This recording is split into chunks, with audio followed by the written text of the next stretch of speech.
முகமது நிஜாமுதீன் பாக்கவி ஹசரத் அவர்கள், துணைத் தலைவர் குவைத் இஸ்லாமிய தமிழ் இஸ்லாமிய சங்கம் அவர்கள் சற்று உங்கள் முன்னால் உரையாற்றுவார்.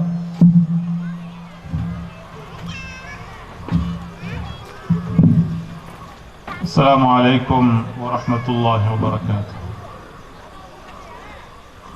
الحمد لله والصلاة والسلام على رسول الله أما بعد.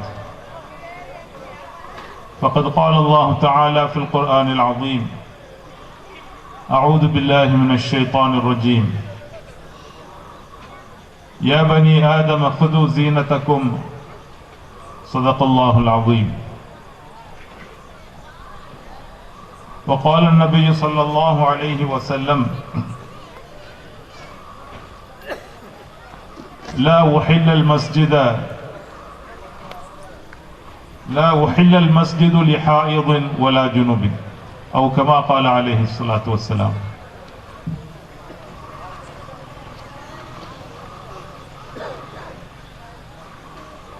புனிதம் நிறைந்த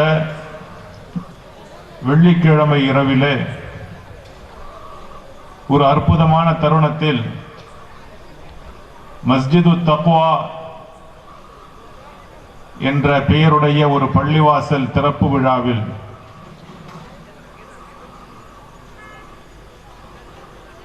தழுவ துடிக்கின்ற உறக்கத்தை விரட்டி அடித்துக் கொண்டு அமர்ந்து கொண்டிருக்கின்ற இஸ்லாமிய சகோதரர்களே, இந்த விழாவை சிறப்பிப்பதற்காக வருகை தந்திருக்கின்ற ஜனாப் சிஎம்என் சலீம் அவர்களே, குவைத் தமிழ் இஸ்லாமிய சங்கத்தின் தலைவர் மௌலானா மௌலவி அல்ஹாஜ் மீரா ஷா ஃபாசில் பாக்கவி அவர்களே, இங்கு தலைமையுரை ஆற்றி அமர்ந்திருக்கும் கண்ணியத்திற்குரிய மஸ்ஜிது தக்வாவின் இமாம் அவர்களே மற்றும் தாய்மார்களே, நான் என்னுடைய நேரத்தை அதிகமாக எடுத்துக்கொள்ள விரும்பவில்லை. இது பள்ளிவாசல் தொடர்பான ஒரு விழாவாக இருக்கின்ற காரணத்தினால் தாய்மார்கள் அதிகமாக பள்ளிக்கு வரக்கூடிய வாய்ப்பு அவர்களுக்கு கிடைப்பதில்லை. ஆகவே ஒரு பள்ளிக்கு வந்தால் பள்ளியில் நுழையும் பொழுது எத்தகைய ஒழுங்குகளை நாம் கடைபிடிக்க வேண்டும் என்பதை தங்களுக்கு சுருக்கமாக கூறிவிட்டு அமரலாம் என்று இருக்கின்றேன். அன்பிற்குரியோரே, அல்லாஹ் சுப்ஹானஹு வ தஆலா திருமறையில் குறிப்பிடும் பொழுது யா பனி ஆதம ஹுது ஸீனதக்கும் இன்த குல்லி மஸ்ஜித் என்பதாக குறிப்பிடுகின்றான். ஆதமுடைய மக்களே, பள்ளிக்கு நீங்கள் வந்தால்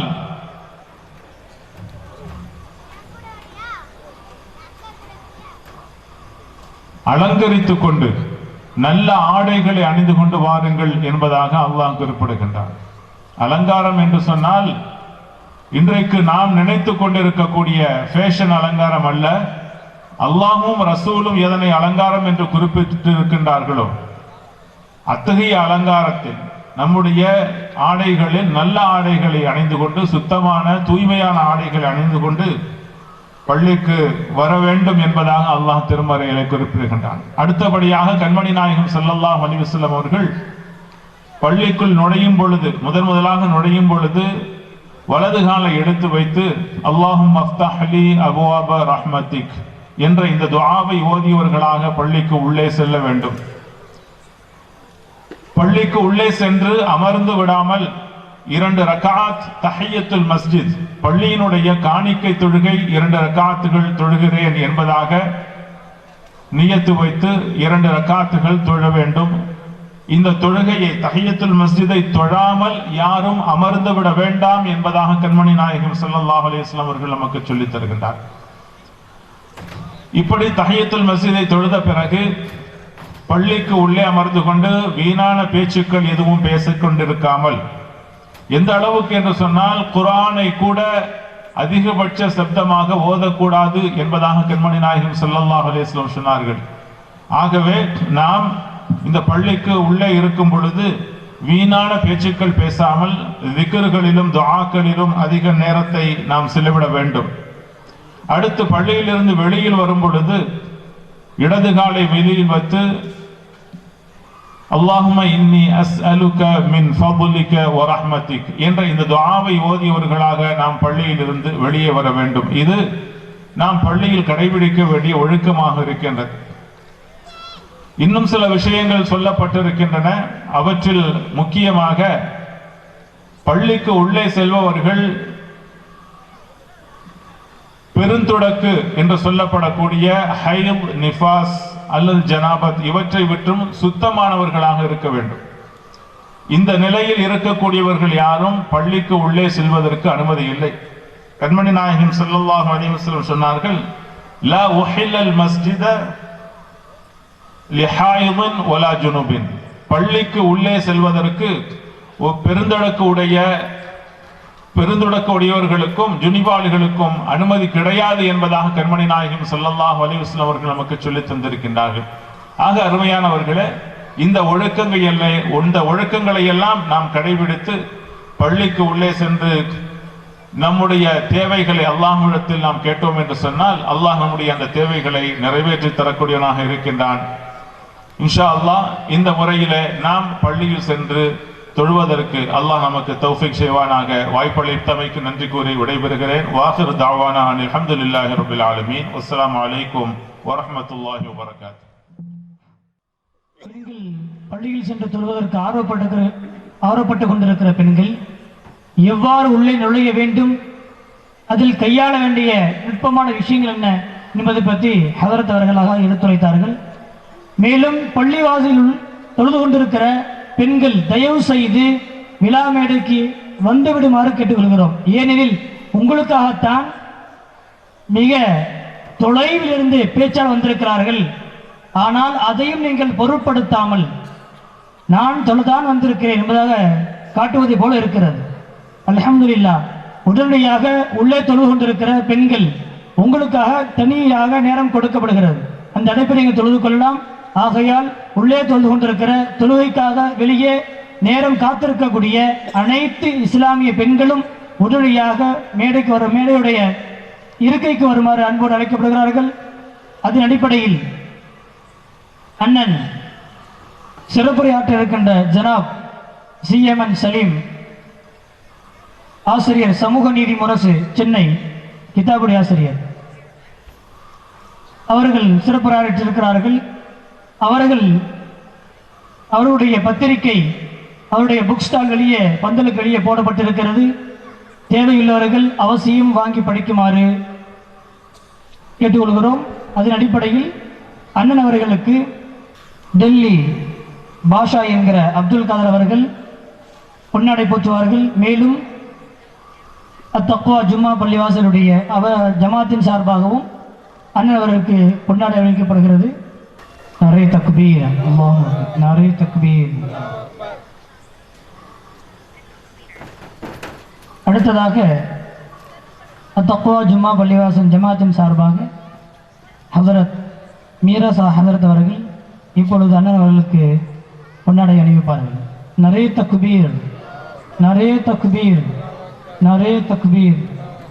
அல்ஹம்துலில்லாஹ். கண்ணியத்திற்குரியவர்களே, அண்ணன் அவர்கள் கைப்பட எழுதிய புத்தகம் சமூக நீதி முரசு ஆசிரியர் சலீமன் அவர்களுடைய புத்தகம் வெளியே விற்பனைக்கு வைத்திருக்கிறது. அனைவரும் வாங்கி படித்தால் தன்னுடைய வாழ்க்கைக்கு ஒரு மிகப்பெரிய திறப்புமாக அமையும். அடுத்ததாக உங்களுக்காக வெளியூர் ஜமாத்தார்கள், உள்ளூர் ஜமாத்தார்கள், குறிப்பாக பெண்களுக்காகத்தான் இந்த பயான் அமையும் என்பதை நான் எத்தனித்திருக்கிறேன். ஜமாத்தும் மிக நீண்ட நாட்களாக அண்ணனுடைய நாட்களை எதிர்பார்த்து ஏற்பாடு செய்திருக்கிறார்கள். வாய்ப்பை நழுவவிட்டால் இறைவனிடத்தில் இதற்கும் பதில் செயலாக வேண்டும். ஏனெனில் கிடைத்திருக்கிற சொற்பனம் மிக அரிது. அந்த சொற்பனத்தை சரியான முறையில் பயன்படுத்தினால் லட்சியத்தை எட்டலாம் இன்ஷா அல்லாஹ். அந்த அடிப்படையில் ஹதரத் சிறப்புரை ஜனாப் சீமன் சலீம் அவர்கள் பேசுவார்கள்.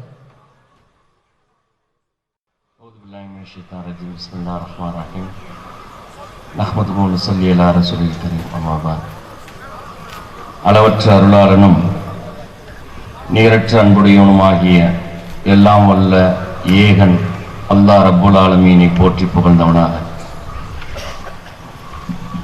பாரம்பரியமும் பண்பாடும் நிறைந்த பெரம்பலூர் மாவட்டம் விஸ்வகுடியில் மஸ்ஜித் அத்தக்வா ஜும்மா பள்ளிவாசல் திறப்பு விழா சீரோடும் சிறப்போடும் அல்லாஹ்வுடைய அருளை பெற்று முஸ்லிம் உம்மத்தினுடைய ஒன்று கூட விழாவாக நடைபெற்றுக் கொண்டிருக்கிறது. இந்த பள்ளிவாசல் திறப்பை முன்னிட்டு பெண்களுக்காக சிறப்பாக ஏற்பாடு செய்யப்பட்டிருக்கக்கூடிய இந்த இரவு நிகழ்ச்சியில் இந்த நிகழ்ச்சிக்கு தலைமை ஏற்றிருக்கக்கூடிய விஸ்வகுடி ஜும்மா பள்ளிவாசலுடைய தலைமை இமாம் மௌலானா முகமது சுலைமான் ரஹ்மானி அவர்களே, எனக்கு முன்னாலே வரவேற்புரை நிகழ்த்தி இருக்கக்கூடிய அன்பு சகோதரர் குதிரத்துல்லா அவர்களே,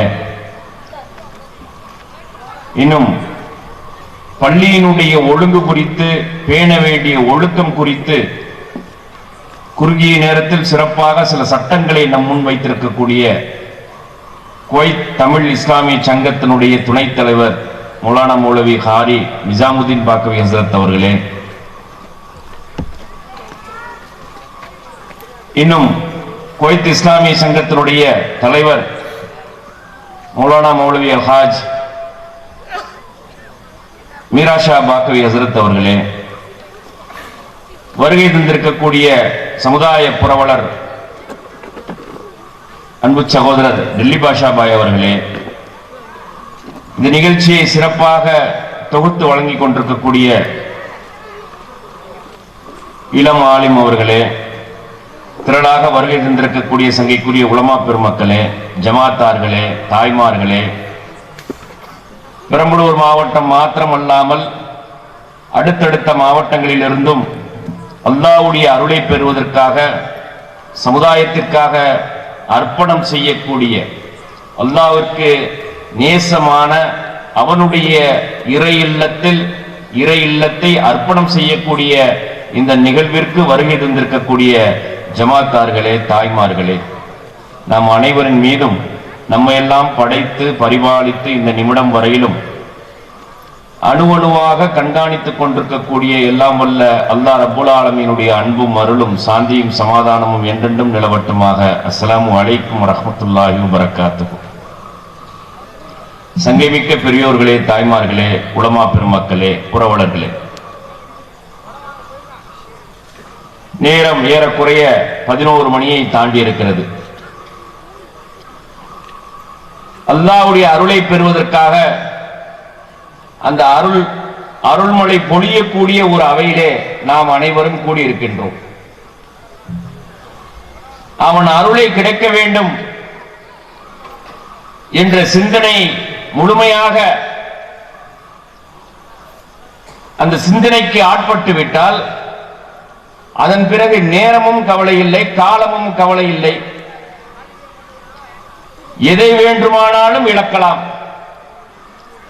எவ்வளவு நேரத்தை வேண்டுமானாலும் செலவழிக்கலாம், முழு வாழ்நாளையே செலவழிக்கலாம் அல்லாஹ்வுடைய அருளை பெறுவதற்காக. அந்த அருளை பெறுவதற்காகவே நாம் படைக்கப்பட்டிருக்கிறோம். நமக்கு வாழ்வதற்கான காலம் அவகாசம் அளிக்கப்பட்டிருக்கிறது. வேறு எதற்காகவும் இந்த பூமியிலே நாம் படைக்கப்படவில்லை.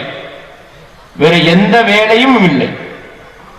அவனுடைய அன்பை பெறுவதற்கு, அவனுடைய அருளை பெறுவதற்கு, அவனுடைய தூதர் கண்மணி நாயகம் ஹஜ்ரத் ரசூலுல்லாஹி ஸல்லல்லாஹு அலைஹி வஸல்லம் அவர்கள் காட்டிய வழியின் அடிப்படையில் நம்முடைய வாழ்வை அமைத்துக் கொள்வதற்கு, அதன் அடிப்படையில் வாழ்ந்து இம்மையிலும் மறுமையிலும் வெற்றி பெறுவதற்கு, அது தொடர்பான செய்திகள் எங்கெல்லாம் சொல்லப்படுகின்றதோ அந்த செய்திகளை முழுமையாக காது கொடுத்து கேட்பதற்கு எவ்வளவு நேரத்தை வேண்டுமானாலும் செலவழிக்கலாம், எவ்வளவு காலத்தை வேண்டுமானாலும் செலவழிக்கலாம், எவ்வளவு பொருளாதாரத்தை வேண்டுமானாலும் செலவழிக்கலாம். வேறு எதற்காகவும் நாம் படைக்கப்படவில்லை. வேறு எதுவும் நமக்கு முக்கியம் அல்ல. அல்லாஹ்வுடைய பொருத்தத்தை பெறுவதே நமக்கு முதன்மையாக்கப்பட்டிருக்கிறது, முதன்மையானது.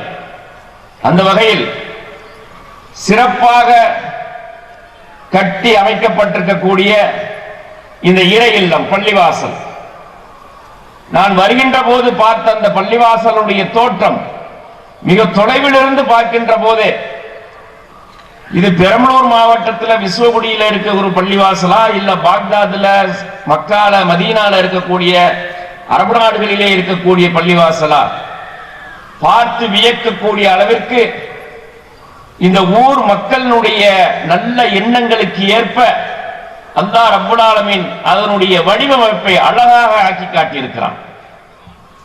மக்களுடைய சிந்தனைக்கு ஏற்ப நடைபெறக்கூடிய எல்லா நிகழ்வுகளும் நல்லதாகவே நடைபெறக்கூடியதாக இருக்கிறது. மிக அற்புதமான பள்ளிவாசல், அல்லாஹ்வுக்கு நேசமான ஒரு இடம், முஸ்லிம் உம்மத்தினுடைய இதயம். வேற எதையும் இதயமாக சொல்ல இயலாது, வேற எதையும் மையமாக சொல்ல இயலாது. முஸ்லிம் சமுதாயம் தன்னுடைய வாழ்வினுடைய எல்லாவற்றையும் பள்ளிவாசலோடு தொடர்புபடுத்தி பள்ளிவாசலில் வைத்தே வாழ்வினுடைய அனைத்து தேவைகளையும் முடிவு செய்து கொள்ளக்கூடிய ஒரு வாழ்க்கையை வாழக்கூடிய சமூகம். சமீப காலமா வேணா மாற்றம் ஏற்பட்டிருக்கலாம்.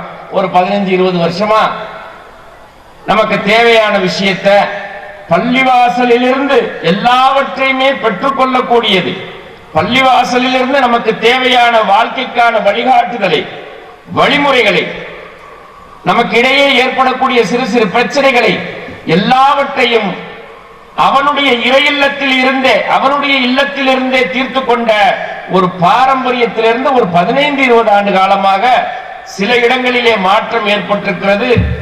ஆனால் வரலாறு முழுக்க நம்முடைய அத்துணை தேவைகளையும் பள்ளிவாசலில் இருந்தே நாம் பெற்றுக்கொண்டதுதான் வரலாறு. ஒரு ஊருக்கு முஸ்லிம்கள் புதுசா போனாங்கன்னு வச்சுக்கோங்க, ஒரு ஊர்ல போய் குடியேற போறாங்க. குடியேற போனா நிறைய குடியேற்றங்கள் நடந்திருக்குது. இப்ப இந்த பிராந்தியம் முழுக்க தென்னார்காடு மாவட்டம் சொல்லுவாங்க பாருங்க, வடார்காடு மாவட்டம், தென்னார்காடு மாவட்டம், பழைய தென்னார்காடு மாவட்டம், அதிலிருந்து துவங்கி இன்னும் திருச்சியினுடைய பல்வேறு பகுதி வரைக்கும், திருச்சியினுடைய வடக்கு பிராந்தியம் வரைக்கும், துறையூரை தாண்டி அது போன்ற பிராந்தியங்களில் நிறைய குடியேற்றங்கள் ஏற்பட்டிருக்கிறது இந்த 300-400 வருஷமா. இப்ப நம்ம இந்த ஏரியாலே சொல்லுவாங்க பாருங்க, பஞ்சுகுட்டி சமூகம் சொல்றது பாருங்க, இதெல்லாம் குடியேற்றங்கள்.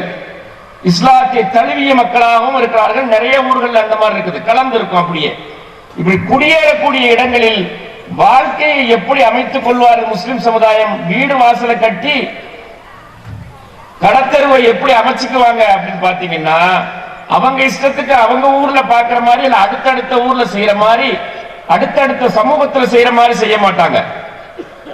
எப்படி செய்வாங்க? இஸ்லாமிய வரலாற்றிலையும் சரி, பெருமானார் ரசூலுல்லாஹி ஸல்லல்லாஹு அலைஹி வஸல்லம் அவர்களுடைய காலத்திற்கு பிறகு அவர்கள் காட்டிய வழியின் அடிப்படையில் இஸ்லாமிய சமூகம் எங்கெல்லாம் சென்றதோ, இஸ்லாமிய ஆட்சி எங்கெல்லாம் நடைபெற்றதோ, எல்லா இடங்களிலும் புதிதாக ஒரு ஊரை கட்டமைக்கின்ற போது என்ன வழிமுறையை மேற்கொண்டார்களோ அதே வழிமுறையைத்தான் வரலாறு முழுக்க மேற்கொண்டார்கள். நிறைய ஊர்கள் அப்படித்தான். இந்த அர்பனைசேஷன் என்று சொல்லக்கூடிய நகரமயமாக்கல் இருக்கு பாருங்க, ஆட்டு பண்ணை, கோழி பண்ணை மாதிரி மனித பண்ணைகள் தான் மெட்ராஸ், திருச்சி, கோயம்புத்தூர். இதெல்லாம் மனிதர்கள் ஒட்டுமொத்தமா ஒரே இடத்துல கூடி எந்த விதமான ஒரு முறையான வாழ்வும் வாழாத ஒரு சமூகம் இந்த நகரங்களில் வாழக்கூடிய சமூகம். நகரமயமாக்கல் என்பது இஸ்லாமிய கான்செப்ட் கிடையாது, அது மனித பண்ணை. அது தமிழ்நாட்டிலே வாழ்றதுக்கு தகுதியற்ற ஒரு நிலம் எதுன்னு பாத்தீங்கன்னா மெட்ராஸ் தான், சென்னையில தான். மனுஷன் வாழ்றதுக்கு தகுதி இல்லாத ஒரு ஊர். வேற வழி இல்லை, நாங்க அங்கதான் வாழ்ந்துட்டு இருக்கிறோம். எங்களை அந்த லிஸ்ட்ல சேர்க்கிறதா இல்லையான்னு தெரியல. மனிதர்கள் வாழ்வதற்கு தகுதியற்ற ஒரு இடம். அப்ப முஸ்லிம்கள் எப்படி கட்டமைத்தார்கள்? ஒரு ஊரை எப்படி கட்டமைக்கிறது? இஸ்லாமிய வரலாற்றில் நிறைய வழிகாட்டுதல் இருக்கிறது. கலீஃபாக்கள் காட்டியிருக்கிறார்கள். உமர் ரலியல்லாஹு அன்ஹு காலத்துல பாரசீகமும் ரோமும் வெற்றி கொள்ளப்பட்டுச்சு. சரித்திரம் சாதாரண சரித்திரம் இல்ல. நம்ம பேசுறதுதான் பேசுவோமே, நீங்க எப்ப பார்த்தாலும் பழைய பெருமையே பேசி பேசி பீத்திக்கிட்டே இருப்பாங்க. ஒரு காலத்துல நாங்க அப்படி இருந்தோம் இப்படி இருந்தோம் இதையே பேசிக்கிட்டு இருப்பாங்கன்னு சொல்லுவாங்க. நம்ம பேசினா அப்படி சொல்லுவாங்க. ஜவஹர்லால் நேரு எழுதுறாரு அவருடைய உலக வரலாறு புத்தகத்துல, இந்தியாவினுடைய முதல் பிரதமர் அவர் எழுதுறாரு பாருங்க, ஒரே நேரத்தில் 2 பேரரசுகளை வீழ்த்தியது ஆச்சரியத்திலும் ஆச்சரியம் அப்படின்னு சொல்லி எழுதுறாரு. உமர் ரலியல்லாஹு அன்ஹு காலத்துல மாபெரும் வல்லரசுகளாக இருந்த ரோம பேரரசையும் பாரசீக பேரரசையும் சைமல்டேனியஸ் ஒரே நேரத்தில் 2 பேரரசுகளையும் வீழ்த்தியது இஸ்லாமிய ராணுவம். அப்படி வீழ்த்தியதுக்கு பிறகு அந்த பிராந்தியங்களிலே முஸ்லிம்களை குடியமர்த்தினார்கள்.